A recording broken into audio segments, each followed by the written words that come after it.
Ninja Turtles, one of the most recognizable and beloved franchises of all time that has been going on since its initial release in 1984, when it was created by Kevin Eastman and Peter Laird and became a worldwide phenomenon with the help of Fred Wolf, the producer of the 1987 Teenage Mutant Ninja Turtles series, which was the spark needed to bring our heroes in a half shell to the mainstream.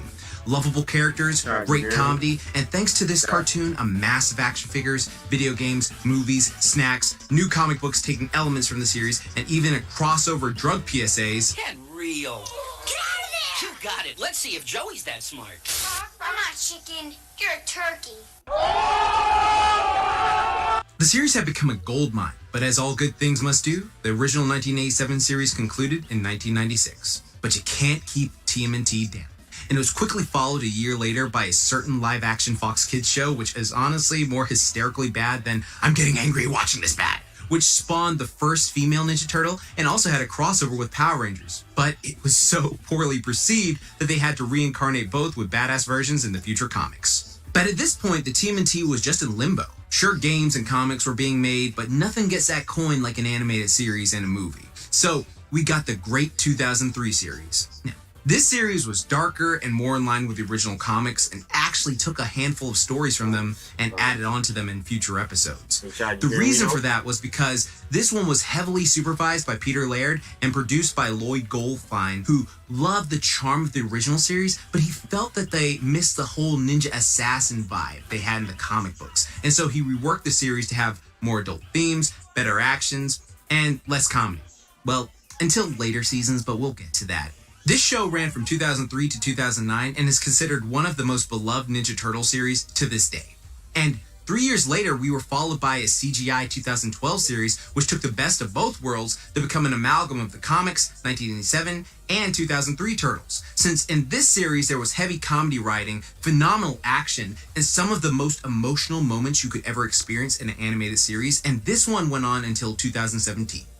But instead of having the usual 2-year-plus gap of time in between series, this one was immediately followed by the 2018 Rise of the TMNT Turtles, which originally received a ton of backlash for, character designs and Nicktoonish comedy and changing many of the characters' personalities and origins. But on the flip side, it had some god-tier Kill la Kill Trigger-style animation all the way through. Don't lose your way.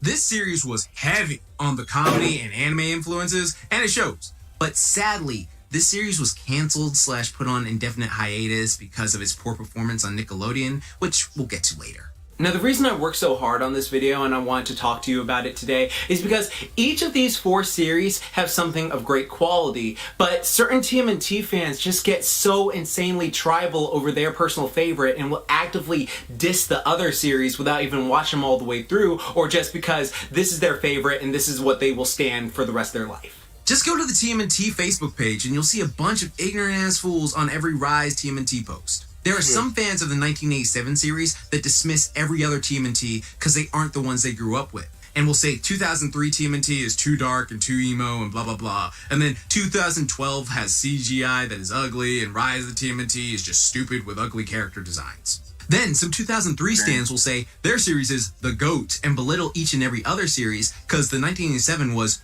too lame, the 2012 was men's. Designs weren't that great, and 2018 Rise was too goofy. Then some 2012 fans come along and say 2003 has crap fight scenes and the characters weren't as likable. They are mostly cool with 1987 TMNT since they had a crossover with them in 4 different episodes with the original voice cast, but they don't give them as much respect. And for Rise, they feel it's a spit on the name of the TMNT since every character is far more different. And then for most of the Rise fans I've talked to, they're really chill, but quite a few I've talked to have only really watched Rise of the TMNT because they are cartoon fans in general, but they haven't watched the other TMNT series all the way through. And that's why I decided to make this video. I've been a colossal TMNT fan since I was about 2-3 years old, so I've seen like literally every series list all the way through in various times. 2019 and early 2020, I actually decided just to rewatch every series fully, and then Rise of TMNT finished recently too, so it was fun to just watch all these back to back and like marathon them. I rewatched all 193 episodes of the 1987 cartoon, and yes, that means the Red Sky arc, which was weird, which I'm gonna have fun talking about later. I also rewatched all 156 episodes of the 2003 cartoon, and yes, I did include Fast Forward and Back to the Sewers in that as well. And of course, I rewatched the 1987-2003 crossover Turtles Forever movie, which was just a fun little thing when watching all of these back to back. Then of course, I rewatched all 124 episodes of the Nickelodeon 2012 cartoon. And then recently, I just rewatched the entire series again because I really wanted to, and it's so short, of all of Rise of the Teenage Mutant Ninja Turtles. And that had an amazing god-tier final fight. But I rewatched every episode of each series to form a non-biased perspective, because for me, while I generally love each TMNT cartoon, I do think I gave certain ones buffs because of my nostalgia bias. And nostalgia is like the most powerful genjutsu anyone could ever experience. Besides crushing on a woman who's not good for you. And it gets to the point where you can talk up a big storm of why you think the thing you love is great, but if it keeps coming down to, oh, I just enjoyed it a lot as a kid, but you haven't rewatched it recently, I encourage people to rewatch things you love without those nostalgia goggles. Because here's the thing, it's completely fine to take your nostalgia goggles, put them on, and enjoy a show from the past and be like, oh my god, yeah, this is really a fun time. But as much as I enjoy wearing these things, I'm able to take them off and look at a show objectively and be like, alright, this does not hold up as much as I would like to believe. I have the self-awareness enough to realize that. But some people have their nostalgia goggles like fused to their head, and they keep them on too long where it fuses to their brainstem, where it starts to affect rational thought so they can't actually talk on a subject without their bias. For example, if you tell me any of the previous iterations of TMNT are the GOAT and put down future ones, but the primary reason you do that is because of all the fond memories of watching the one you love as a kid, and you haven't rewatched that series without nostalgia goggles on, then you completely invalidate your argument because you clearly got a bias going on, and that's making you closed-minded and obstinate on the topic. So with that said, after rewatching every single episode of every single series, which took a very, very long time, I wanted to do this little competition between them and put them in categories to see which categories they truly beat each other in. Now, I want to make this perfectly clear. This is not an original idea. I've seen this done countless times over the years from a few of my favorite YouTubers, by the way. And by all means, check out their channel. And everyone is always going to have like their different opinions of what they think, you know, is the best series no matter what, even with what stuff I say. Now, this is just me giving my unbiased opinion on this subject because I feel like I've been such a fan for so long, and I generally love each and every show, and I can just talk on it like without like, you know, being blinded by nostalgia or bias at this point, and I had to train myself to do it. So this is just a fun little test for me. Now, again, if we don't agree on stuff, cool. I'm curious to see what people think in the comments below and all that stuff, but let's get right to it. Now, I'm going to try and be as non-biased as possible. And of course, everyone is always going to have different opinions. And by all means, I truly encourage that. But I will state my opinion and why I think it as best as possible. Now, this isn't 100% concrete, definitive winner type deals, but like more of what I noticed when rewatching all of them and being a fan of it for practically my entire life. So for this, the way we're going to do this, I'm going to split them up into categories, and this is going to be the first category. We're going to talk about characters, but we're only going to talk about characters who appeared in every single version of them, and they're like main characters, like super main characters. So like we're going to go through all four of the Turtles, so Leonardo, Donatello, Michelangelo, Raphael. We're going to talk about Splinter, we're going to talk about Shredder, we're going to talk about April O'Neil, and we're going to talk about Casey Jones. Now, I am contemplating putting Baxter, but I don't think we'll put Baxter in. Like that could be like a bonus thing for next time. And for each character that wins, they get 1 point for their team, and for the team that has the most points at the end of this category, they will win that category. And then following those categories, we'll talk about best theme song, best designs, best fights, and then best overall story and which holds up the best. But without further ado, let's start off with category 1. Category 1, characters. Who better to take the lead than our boy Leonardo, whose personality... Hey, put in the chat who you think the best Leo is. Put it in the chat. Who do you think the best Leo is? For me, in my opinion, I think 2012 Leo is the best. And that's not me being biased. 2012 Leo is the best. Like, bro. 2012 Leo was fire, dude. But put it in the chat. Who do you think the best Leo is out of these four? Hey, shout out Doggone Gaming, my moderator.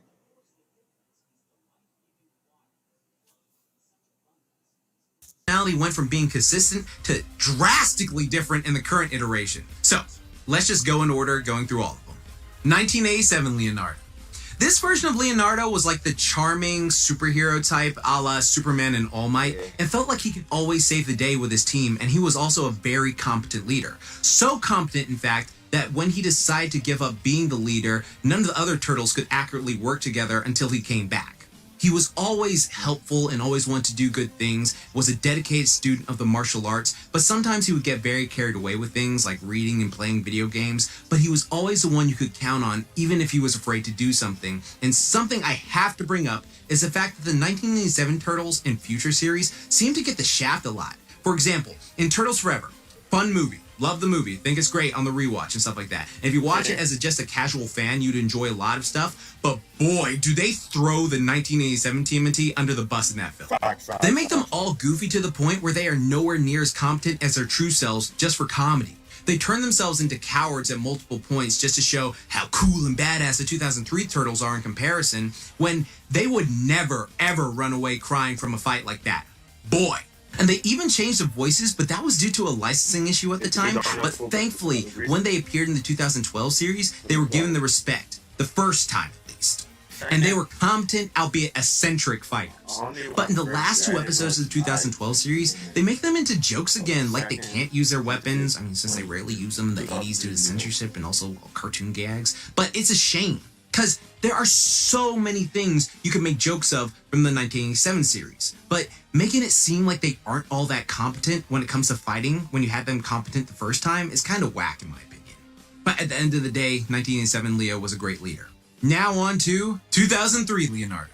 This version of Leonardo went through a lot. He was very serious but respectful and constantly focused on his training, but when you see the hell he went through, you understand why. Throughout the show, after his beating at the hands of Shredder in the foot, he becomes more and more obsessive over training for fear of being too weak to protect his loved ones, and even later on gets a permanent part of his shell removed in battle and has a scar on his back until Back to the Sewers, where it magically healed. This version is so dedicated to protecting his family, you can't help but feel for the guy, and due to all that excessive training, he was also an extreme badass in combat. For a period of time, his seriousness became too much to handle to the point he even got fed up with Splinter for not helping him further in his training until he got what he needed and calmed down. And he wasn't stoic all the time. I want to make that clear. Like, this Leo, he was very stoic at points, but he wasn't stoic all the time. He could make jokes and have fun, especially in Fast Forward. But at the end of the day, this Leo went through a lot to become the leader the TMNT needed. Next up, 2012 Leonardo. This Leonardo is definitely more like an actual teenager than the other two. He's a big nerd, loves anime and Star Trek knockoffs, and uses them as inspirations as he's aspired to be great leaders like them. Though he is still a badass when it comes to combat, and sometimes he can be a little bit of a jerk, but it's understandable when your brothers don't listen to you, and other times it's because he is a teenager and acts like it.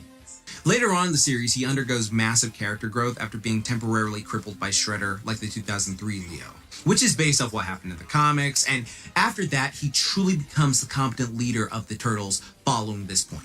He has led them into space without Splinter, and further on later into the series after a series of unfortunate events happen. His voice changes too. It starts off as Jason Biggs, that one dude who boned a pie and but then it was replaced by Dominic Cantrabone. I hope I'm saying this dude's name right. He did a great job in the last 7 episodes of season 2. But then he was replaced again by Robot Chicken Seth Green, and they even made a meta joke out of it.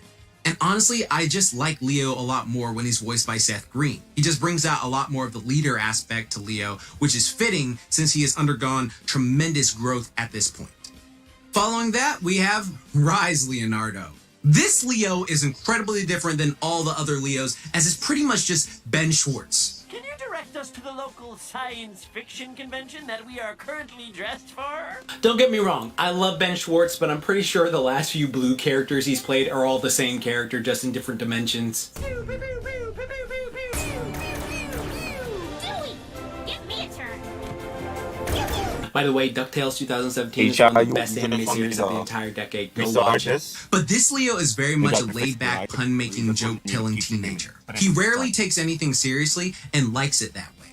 Initially, he traded his own broken twin katanas for a sword that let him slice portals through dimensions, but eventually he gets the twins back. Though this Leo is a master tactician and has shown numerous times he has the brains to be the leader, but is just too lazy to be, which makes me question that ending even more.